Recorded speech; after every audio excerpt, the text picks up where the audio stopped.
There's the Longstreet Tower. Once again, that was Andy Thorn playing the banjo for us. Really love that guy, guys. I think he began as a tuber. He may be making a name for himself now, just music-wise. You should check him out. He's great. Andy Thorn. Try to remember to provide a link. Anyhow, just gonna do a little drive around here for you guys. So I just left the Virginia Monument, aka Robert E. Lee Monument, aka the dropping off point for Pickett's charge. It is day 3, the 162nd anniversary, but I'm afraid to say I gotta go. So as I often do, I'll kind of give you a ride through the park on the way out. You can see the round top out in the distance there. Oh, someone's about to pass me.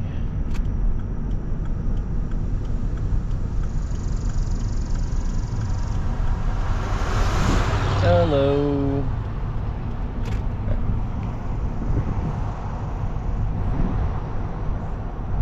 Darn YouTubers and Instagrammers.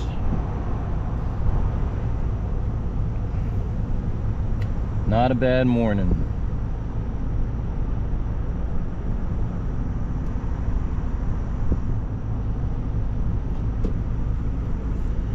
Should be out on a power walk, but I didn't get up quite as early as I wanted to. Felt really good to sleep in a little bit. Had the best dream ever that I did not want to wake up from. And as you guys know, just like at the beach, it's very hard for me to leave these places. It's very hard for me to leave Gettysburg. I'm just gonna kind of tool around the park here and maybe sit and read for half an hour before I go. Oh, by the way, I picked up Beaverland again. Book Beaverland that I told you guys about, and it's a great book. Right now it's terrific because it's getting at some nuts and bolts. It's getting at some issues that involve beavers, of course, but it's also getting at one of my favorite topics, which I don't even know how to put it. Has to do with centers of power, how the power structure became the way it is today. So, you know, it's going through some great history that way. As most folks know, at least who are my age or older, all the tycoons back in the day, pretty much all of them got their start in some kind of either new technology, capitalized upon it, you know, didn't play by the rules, etc., etc., or raw materials. Let's see, you had the Carnegies, of course, who were steel tycoons. You had oil barons like Rockefellers and so many others.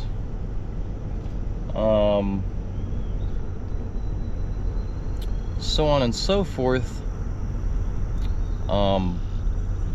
Vanderbilts, whose legacy goes back to the beginnings of the American media. Who else do we got? Anyways, this isn't a full history lesson, but the book mentioned it took a couple pages to go over the history of Jacob Astor who the town of Astoria, Oregon is known from, right? And it's kind of funny because there's a kind of goes full circle. If you're not familiar with the town of Astoria, perhaps you guys remember a movie called The Goonies back in the day. Certainly was one of my favorites, still is one of my favorites. And that's not a fictitious or fictional town, guys. That's a real town in Oregon. Because as we know, Oregon is kind of beaver land, right? That's not where the book takes place, but that's one of the places that Astor made a name for himself. Had a lot to do with westward expansion, right? The whole fur trade. The fur trade, all the big trades, once global commerce was really in full swing, which also involved the railways, that's when the people who run the world today really consolidated their power, right? I've talked about the connections between the Dutch West India Company, their silent partners, and slavery in America, right? I think, guys, if there's another history lesson that I want to teach, and I'm gonna stick mostly, you know, to American history, well, you know, familiar American history and Gettysburg and the Civil War. But on the side, guys, I'm gonna keep pushing this kind of stuff. It's incredibly relevant to everything. I always say that, you know, all wars are bankers' wars. That's not my maxim. That's a very old maxim, okay?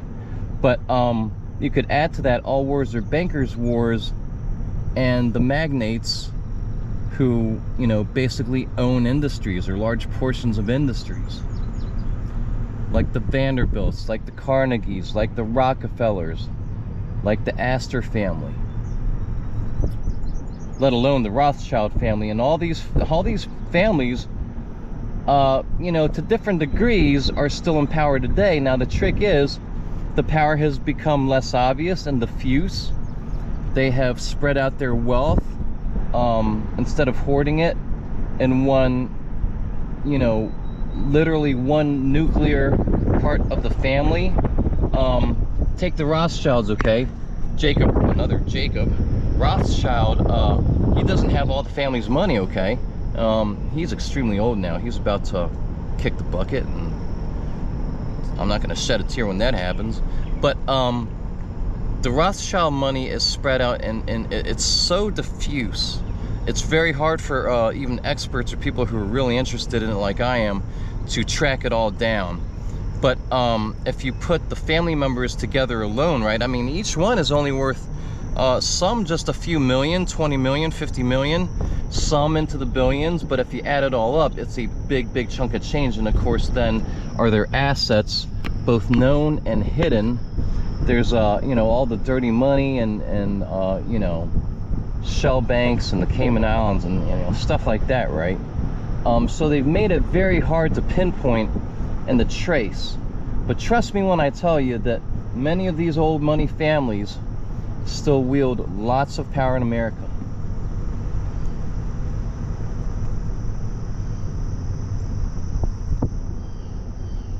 As you guys remember, I did a video here not long ago. You got a long view of the Slider farm, and the sign to the about the Farnsworth Cavalry.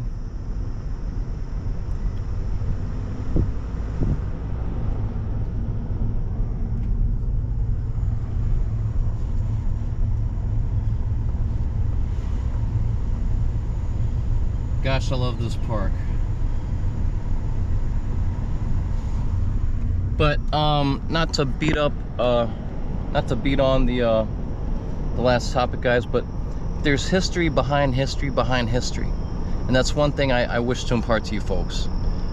There's so much more than meets the eye to American history and to the story of how this country became so powerful, right?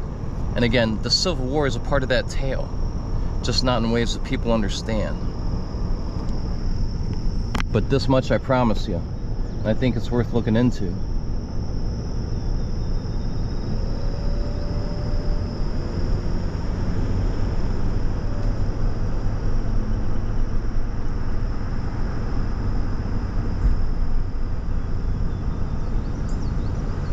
And I'm almost out of time here.